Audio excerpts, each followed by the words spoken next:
Jesus, nobody in the sky. Moonshine Jesus, baby, don't ride. Moonshine Jesus, a surprising delight. Moonshine Jesus, won't you shine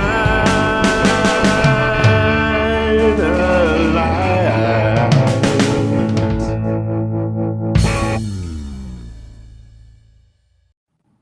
Hello and welcome back to the Moonshine Jesus Show. I say back because we've taken several weeks off, and I'm going to jump. Usually I wait to jump over to Caleb, but Caleb has been on sabbatical. He took a trip overseas. And Caleb, I just need to say, I am so glad you're back, and I'm so glad that we are back doing the show. How are you feeling?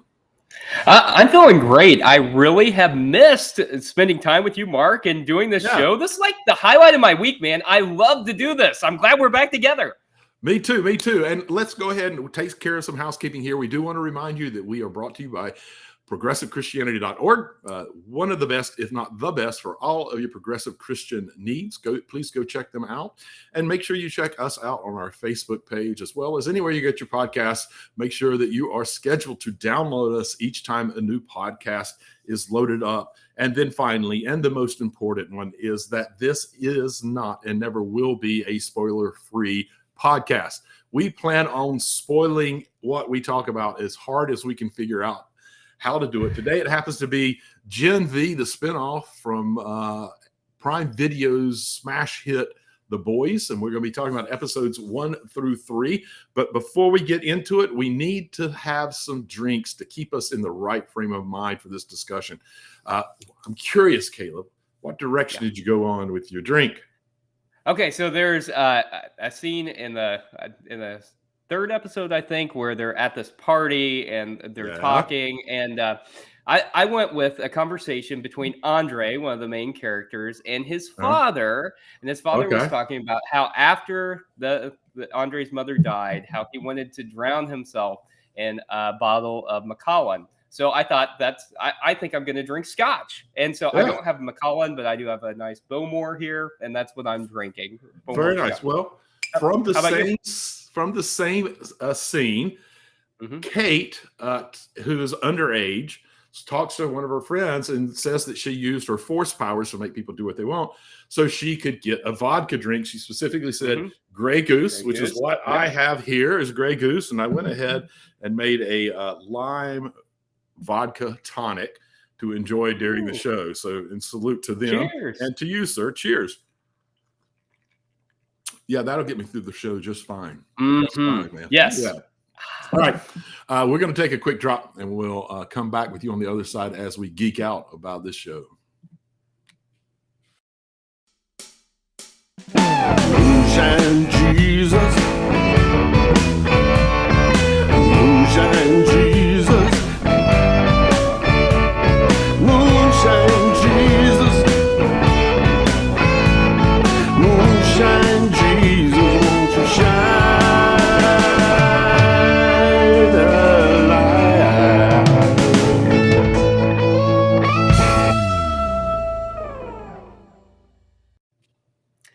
Hello, and welcome back to the Moonshine Jesus Show. We are entering our geek out section, and so we like to geek out a little bit. We are geeks, we are nerds, we like to do this, and then we move into the theology and the politics of the shows that we're talking about. So if you don't know about Gen V, which you might not, it's brand new. Gen V is an American superhero TV series and a spinoff of The Boys. In it, we find young superheroes, or soups, that are tested in a battle royale of challenges at Godolphin University, or God U, and especially their school of crime fighting, which is run by VOT International, the kind of evil corporation that keeps soups in public life. The premise of Boys is, of course, what if superheroes weren't altruistic? And in fact, what if many of them were actually horrible, horrible people? And so we find some of that here too. So Mark, you and I have talked about The Boys before. We're both fans of The Boys. I'm curious, what did you think about this series? How did it compare with The Boys for you? I I love this series, actually. I mean, we're only 3 episodes in. I came in not knowing what to think. We're getting a teen drama that's just using the popularity of The Boys. And to a degree, we actually are. But I really don't care because of how they handle the rest of the show. First of all, the casting in this is maybe some of the best casting I've seen in any recent television show. From top to bottom, each of the main or almost main characters are played superbly by the actors and actresses, and they just pop to life. You feel like you know them immediately. They're played with great subtlety. They all have perfect drama and comedic timing. It's just I love that. But I also love how a teen drama essentially is so layered in the issues that it covers. It begins with the issues that we see in The Boys, and that's just the soil, the foundation that it's set in, and then it builds off of it and builds off of it and builds off of it, and is already dealing with a lot of very serious issues, particularly issues that impact young adults. So I'm thrilled with it so far. What about you? Yeah, I really liked it. I mean, right away, and I maybe like it better than The Boys. I really liked it. It was, I mean, the Rotten Tomato scores of both are really good. This one's higher right now, but there are only 3 episodes, of course. But I really liked it. I especially liked having strong female leads. I mean, we had strong female characters in the Boys, but the strong female leads, and as you mentioned, with such great casting and compelling personalities, I think is something that I really appreciated, and it drew me right in, especially as they were talking about some of these really important issues. And so I think maybe that's my next question, Mark. We've talked a lot about superhero shows and movies. You and I are both kind of obsessed with superhero stuff. We've also talked about how there's this narrative about like superhero fatigue, and you've mentioned several times that this has to do with the writing and storyline and recycling stuff. So one thing that I think The Boys and Gen V do pretty well is that they subvert genre, and the writing is really strong. Tell me, Mark, is this kind of thing the answer to the superhero fatigue? Well, I first will say you've done it again. Yes! Our first time back. And you stole one of my questions right off the bat. That's brilliant. It's perfect. The show needed that. I'm so glad that you were able to do it. I'm glad I still have a couple in my hip pocket to go. But yes, so I think this show is proof there is no such thing as superhero fatigue. What there is superhero formulaic superhero fatigue. That's what's really going on here. Both The Boys and this show break out of all the formulaic stuff. They don't play to the audience. They almost dare you to be so grossed out or so disturbed or so anything that you almost are going to walk away from. They almost dare you to walk away from it.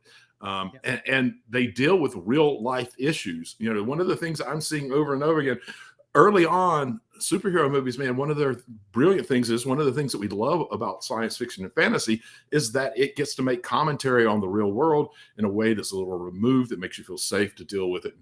And comic, a lot, particularly in the DCU and the MCU, they are getting further away from making commentary. They're trying to play all the perspectives so that they don't hurt anybody. And I love how unapologetic they are about taking some issues straight on with this and being very unapologetic, which makes the characters much more realistic. They make them more identifiable, and it makes us be drawn into them. So, I mean, that's what I think for sure.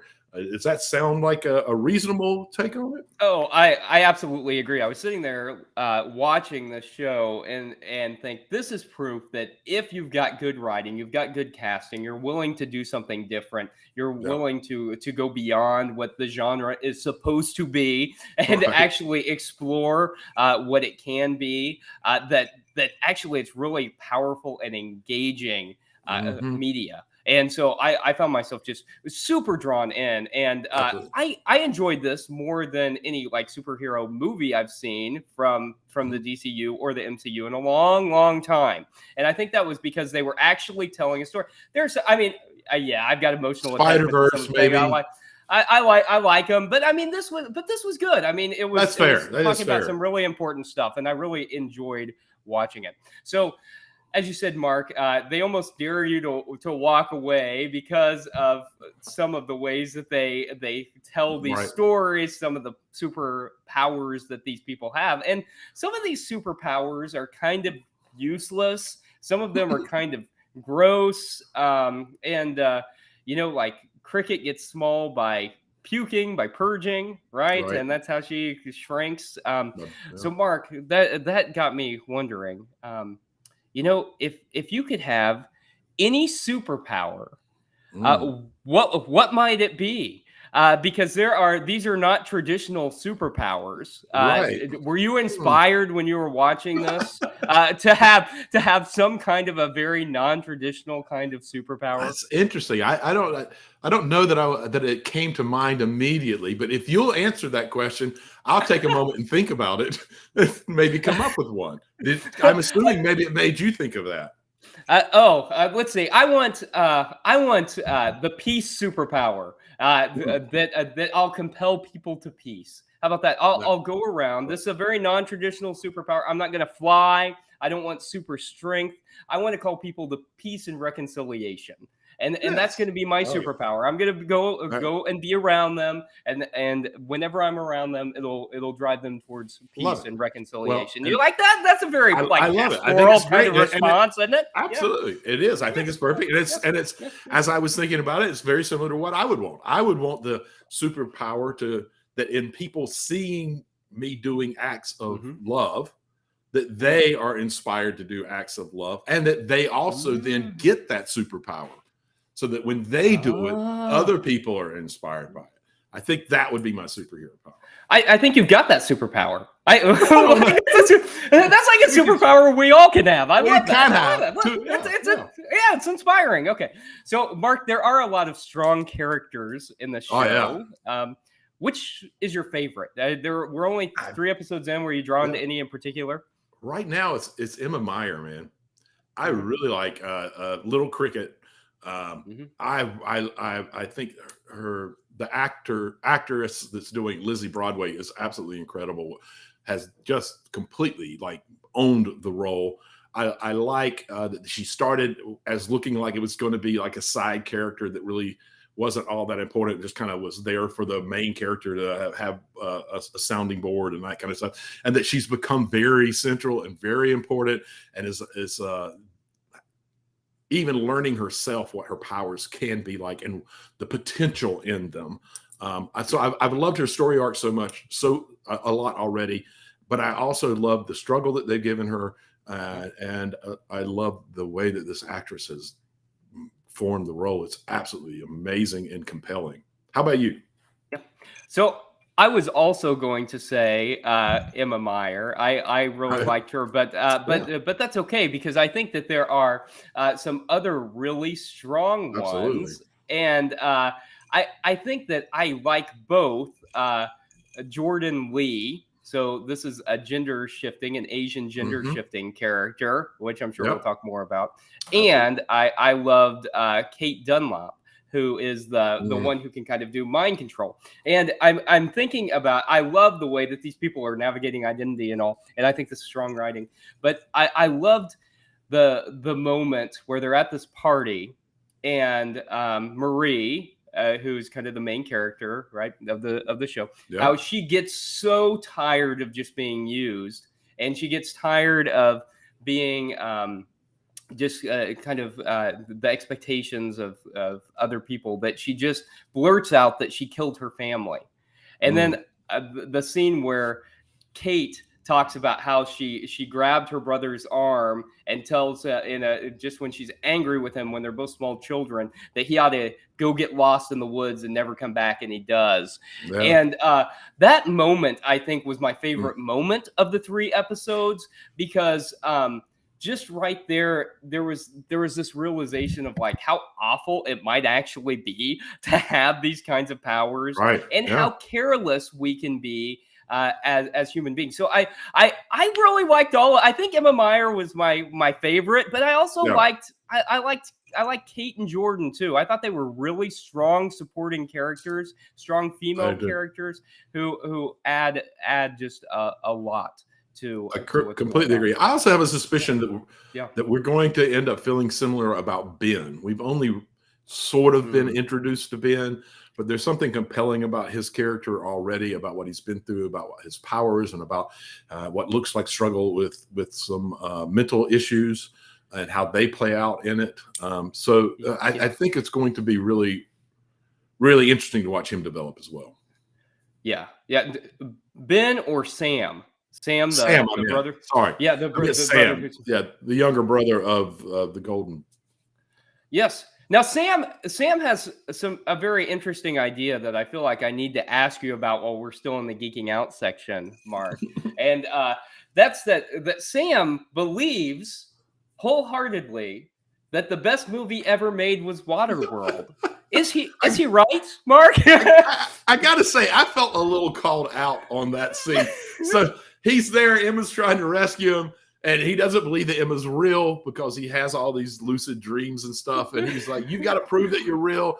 So he asks her, "What's my favorite movie?" And she goes, "Well, I don't know. You're a white guy, so Godfather, Star Wars, or Shawshank." And I was like, "Wow, yeah, Godfather, Yes. not Godfather, but Yes. Star Wars and Shawshank. Yeah, those are my top 10 for sure." And yeah, absolutely not. Waterworld is one of the few movies in my life that I left before the movie was over. I think he's a little, personally, I think he's a little off base here. Of course, you like Waterworld. So tell me what you thought worked about Waterworld is the best movie, the most underrated movie that has ever been made. Kevin Costner, can you please come back and make a sequel? No, it's awful. I couldn't even watch it. See, a sci-fi fantasy movie. There are rare sci-fi fantasy movies that we're not going to get behind, but we're not going to get behind Waterworld today. Okay, so I told you about my favorite scene, Mark, in these 3 episodes. Did you have a standout scene? A standout scene. I didn't think about that. There was something really heartwarming about right after Golden Boy Luke kills the head of the superhero side of, or the crime fighting side of God U, and he comes out in the hallway and he gets confronted by Jordan Lee, and then he runs out and there's Andre, who's his best friend and closest person in his life, really, and you can see in Luke's eyes that he is lost, he's scared, he's worried, he's mad, and he's trying to sort things out. And he and Andre make like a connection. They look at each other, and then they have this full embrace of him saying, "I love you, like you're going to be okay." Trying, and there was this moment where I was just like, we need more of that in the world, where instead of using that energy against the person and throwing it back at them, of bringing it down and looking them in the eye and seeing past all of those emotional things that are happening because of the situation, and seeing the person for who they are and really connecting and engaging with them. I mean, it ultimately didn't calm them down enough, but I love that they showed that intimate moment, that important moment between two friends in the midst of all the chaos that was happening.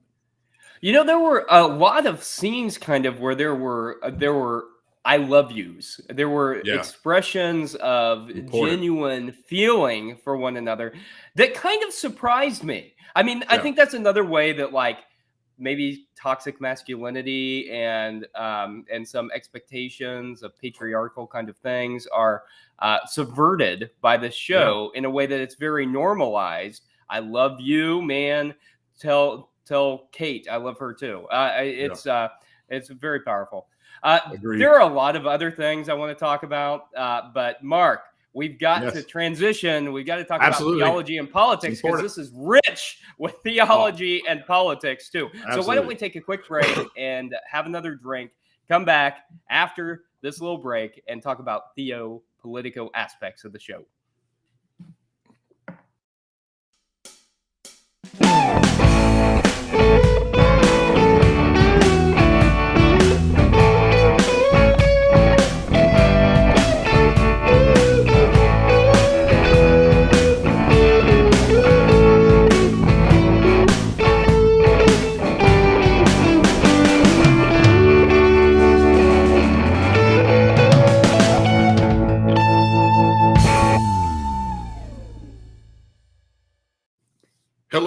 welcome back to the Moonshine Jesus Show. You're joining us for our Theo Politico segment, and I'm probably going to do this. Is probably going to be a little unexpected, Caleb. I'm not going to leap right now into the kind of obvious issues, the young adult issues that each character seems to be dealing with. I'm going to ask slightly larger questions first, and then we'll see what we can get to in those parts. Okay. So I think that one of the key themes in Gen V is how parents and loved ones and corporations have exploited kids from early ages and have caused quite a lot of psychological struggles. Yeah. I'm curious, do you see that kind of behavior in the world today? And what can we be doing, if so, to change it and address it? Yeah, so I think corporations exploit us at every chance that they get, you know, and we see this right down to corporations acting as if they were individuals, and the government treating corporations as if they were individuals and not these huge mega organizations, and they're not interested in individual well-being. And so I think that's one of the things that's so compelling about this is that it's not hard to imagine that if such technology existed, that there would be a corporation that would exploit it, you know. Absolutely. Just like there are all kinds of vaccines and medicines that people should have access to readily. There are people dying all over the world from things that we have cures for that are easy cures, but they don't have access to them because corporations want to milk all the money they can.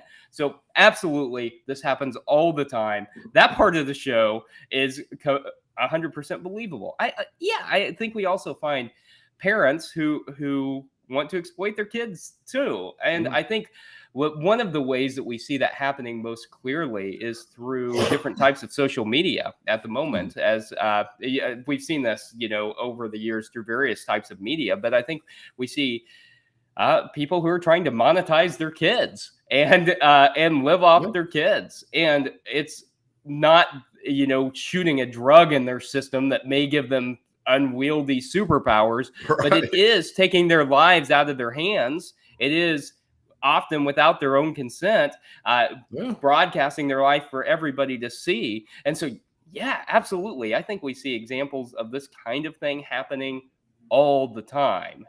People and children in particular are being exploited. What are some ways? Do you see that as well? Well, absolutely. I think, you know, corporations, it's just really clear. Corporations don't care about anything but their bottom line, just like you were pointing out with the medicines. I don't care how many people are helping or not helping. I'll use that for publicity, which is what we see a lot in these shows of showing how they are figuring out how to use semi-reality to try to make them look better in the public eye.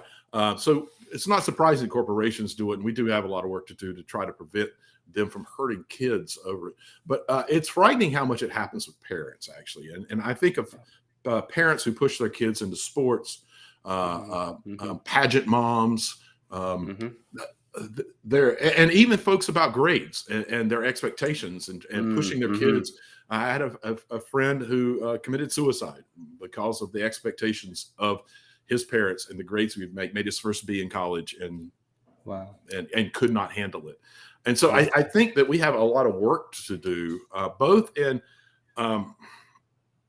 helping educate parents of the damage. A lot of times they believe they're doing the best for the kid because they're pushing them to be successful in a way that they're going to have a great life, and they're not realizing that a lot of the pushing and being disappointed when they don't achieve the benchmarks that the parents have set, that it can be psychologically damaging, and no matter how successful they are, they might struggle the rest of their lives from now on. And we've seen that played out publicly and even recently in a lot of different ways that I'm not going to name stars, but we've seen it in very sad ways, even very recently. So I think it's a big issue. I love that they're dealing with it in this in this offshoot of The Boys, because it's kind of the hidden, I think the hidden issue, young adult issue. The rest of the ones that we'll get to after one more question are a little in your face. They're a little bit direct, right? We're going to make sure you can't miss this. That's one that I felt like is a little bit of a background that needed to be called out and talked about a little bit. It's also hard, though, to ignore Gen V's commentary about, well, we started to talk about it sort of a little bit already, capitalistic systems that value popularity and nationalism, nostalgia heavily over anything else. Is that where we are or going as a nation? Like, where are we? It's obvious it's part of what's going on. How far in on that are we at this point? What do we need to be doing about it? And are there any chances that the show is going to lend some insight into it? Yeah. So, yeah, I mean, obviously the exploitation of people over money is in part what capitalism is about. And I think that we are at a stage where we have kind of a rampant capitalism at the expense of human beings. Right. And I'll just go back to this again. I think one of the ways we see that is through technology companies that are exploiting personal information for money, and we see no real control over that. And a real lack of accountability, because we all depend on this as a part of our lives. We're enmeshed in this all around. I mean, our jobs are a part of this. Our social lives are a part of this. We don't really have much choice, and we want the good parts of it. But we don't want the bad parts of it, right? We don't want the stealing of our information, the selling of our information, and all of these kinds of things. And so we don't see companies being held accountable. We don't see the government really stepping in. And a large part of that has to do with money. And so, yeah, I think that we are at a stage of kind of uncontrolled capitalism where it is really detrimental to society in a whole lot of ways. I named one, but there are all kinds of other ways that kind of rampant capitalism that is uncontrolled is bad for us. What do you think, Mark? Do you have thoughts on that? I would agree with you. I think regulated capitalism is very different from what we have now. Regulated capitalism has some chance of being not as horrific as capitalism is, and we don't have that. We did, but we see the more conservative branches of our government slowly peeling away those layers of having it regulated. But I also think it's interesting that it's the issues like popularity and nationalism and nostalgia that are getting played up so heavily, particularly in political world, because those are such controllable things. Of like pushing numbers towards popularity, playing it, finding the coverage that gets your face seen more, defining what not being a real nationalist looks like, and pushing who that is. They're very controllable things that they've been able to make more important than just basic morals and what matters in the world and the good of all folks over the good of a limited amount of people. So I think that we are at a tipping point as a nation. I think we've got two sides. One side that thinks that all of that stuff is actually great, that paying attention to popularity, paying attention to how of a nationalist you are, that you play the party line, how of this reimagined nostalgia of what it used to be like and how wonderful it used to be, although it used to be horrific and more, and so many people were. That's not right. Right. I think we're at a tipping point. We have a nation that's divided right on this very line. And it's up to us to out there and counter the information, to do parts of education that help people understand it. I don't know if there's any chance that the show's going to give us a real answer to this. As a matter of fact, I think that the tension of this is part of what makes the show work, and they'd be foolish to destroy it. All right, we're getting close to the end of the segment, so I want to move on to something you and I both have been alluding to, and that is the number of different young adult issues that are brought up in this. I'm going to first name them and then ask you a question or two about it. So the ones that I picked up on immediately were purging, and probably I'm thinking in the future binging. I think that we're going to see Emma grow tall by overeating as well. Right. Cutting by Marie, gender identity, trans issues with Jordan Lee, being an influencer, telling people what to do at a personal cost, which we see Kate does. Parental expectations, we get both with Andre and Jordan Lee, who are trying to shape and form who their kids should be. And then, of course, suicide with Luke. So these are really essential issues. How do you think that they are handling them? And are there any of them that are a little bit too on the nose? And maybe is it getting the play that it should, just because it's just so in your face and not so subtle. Yeah, I think it's a little hard to say so far, and as you just mentioned, Mark, that's like a lot of issues to put in a show Crazy. to 3 begin episodes. with. but within 3 episodes, that's a lot. I think we got a lot of the cutting and the purging stuff, and so I don't know, how they're going to handle that. And how helpful it's going to be, but it's all a lot of it is centered around self-harm, and so I think it'll be interesting to see how they explore it. Nothing felt to me to be too on the nose for them to make commentary about it. But like I said, we're only 3 episodes in too. I might feel differently in 2 more episodes if something's been hit too hard. Yeah. How about you? Were there things that you felt like were maybe a little too much? Not really too much on the nose, but I am getting concerned about particularly the ones that are self-harm, because they've tied the self-harm to their super ability.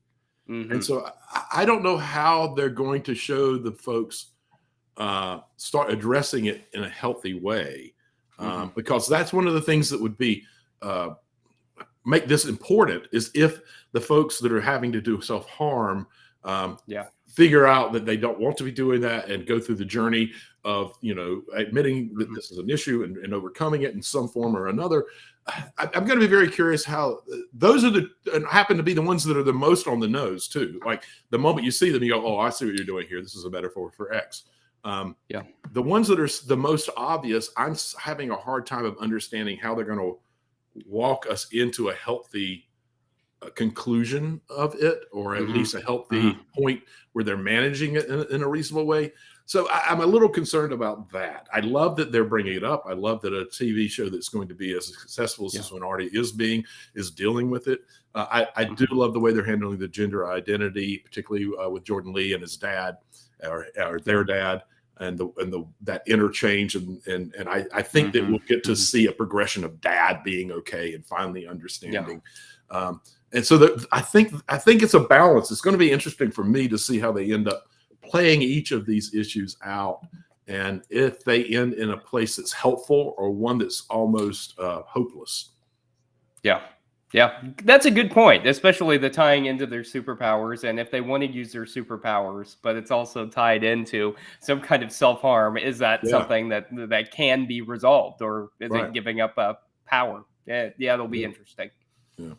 Well, we could geek out. I mean, we could do more and more geeking out. We could do more and more talking about politico, theological stuff, but we are running out of time. And the one thing we don't want to miss out on is our favorite segment, the Make Me Look Stupid segment, one of which you've already stolen a question from. I'm just glad to make it here and still have 2 left. So no matter what you ask me, I'll still have a question left. So we encourage everybody to top your drink off and stick with us and join us on the other side of this drop for our Make Me Look Stupid segment.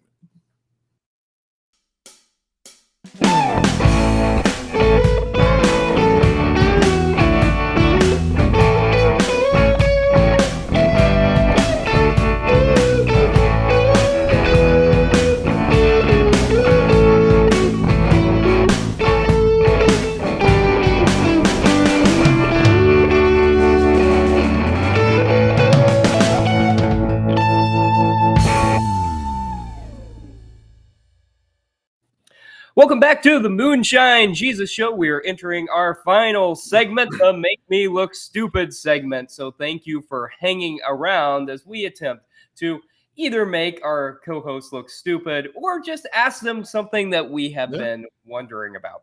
And so, Mark, one of the things at the very beginning of this series that struck me as funny, because it's kind of a commentary on where we've been at as a society, is we see A-Train getting named to the 7. This is like a retrospective thing, right? And so you know where I'm going to go with this. They say right away, thank God that A-Train is here. This is further proof of what we've been saying, that we now live in a post-racism society.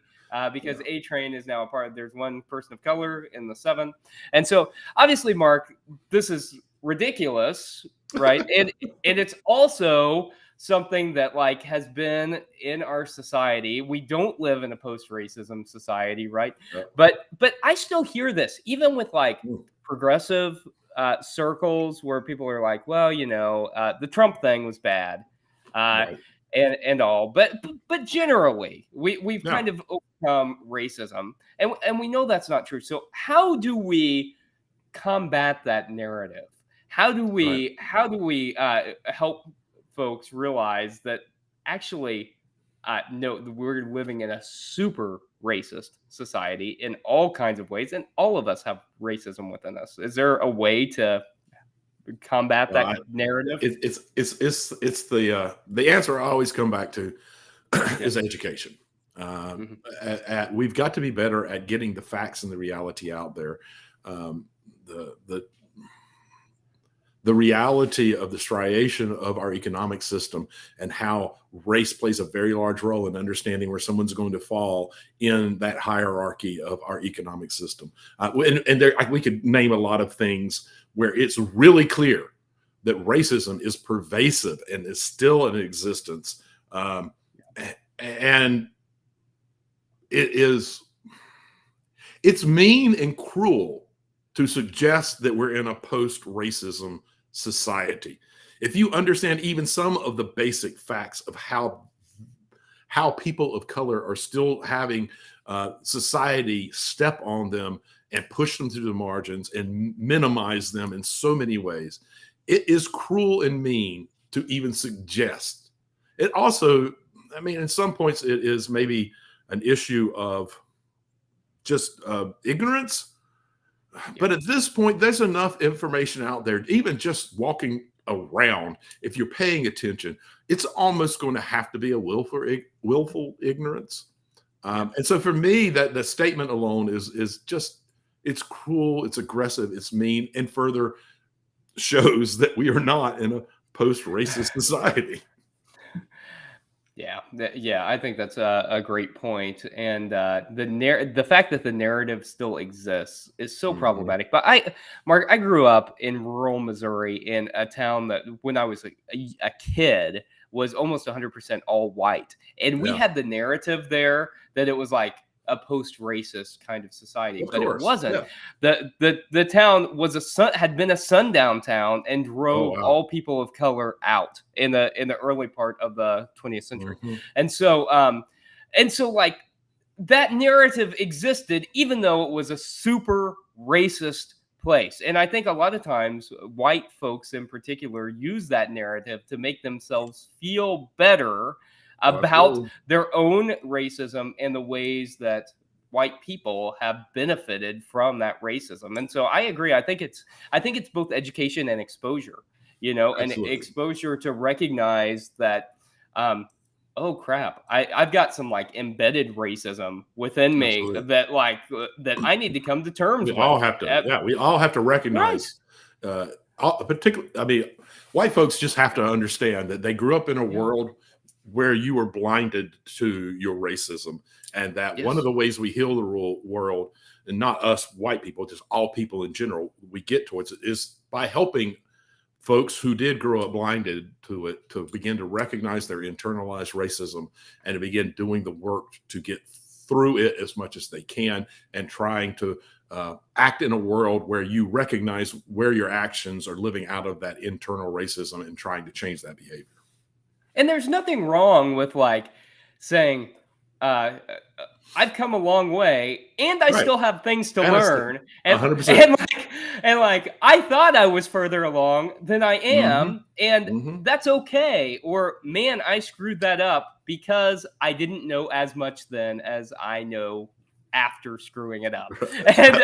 And being honest and vulnerable and stuff, I think is important. So thank you, Mark. I appreciate helping. No, I agree with you too, man. I think that's very important. So my question to you is about what looks like it will be the storyline that keeps the story going through this season. Sam is in what they call the woods. where we've seen just quick little shots of some type of experimentation going on. And at least 13, I think, because there was a screenshot of the folks that were in there, and there were 12 or 13 names that were listed there. So there's kids with superpowers that are there being something tested on, whatever, and they're calling it the woods. What do you think they are doing in the woods? I think it has something to do with the effect or with the impact of the drug on mental health, on people's mental stability. And so I think that while they're down there, they are looking at what impact it's having on mental stability, and then maybe how they can control the soups a little bit more. Yeah. So that's my guess on what's happening. What do you think's happening down there?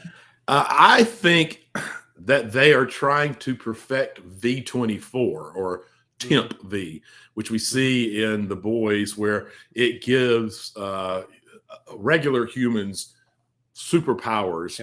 But right now it doesn't really work. It only works for 24 hours, and it has the more you use it, the more it kind of tears your body down. I think that they're doing testing to try to figure out how to change that.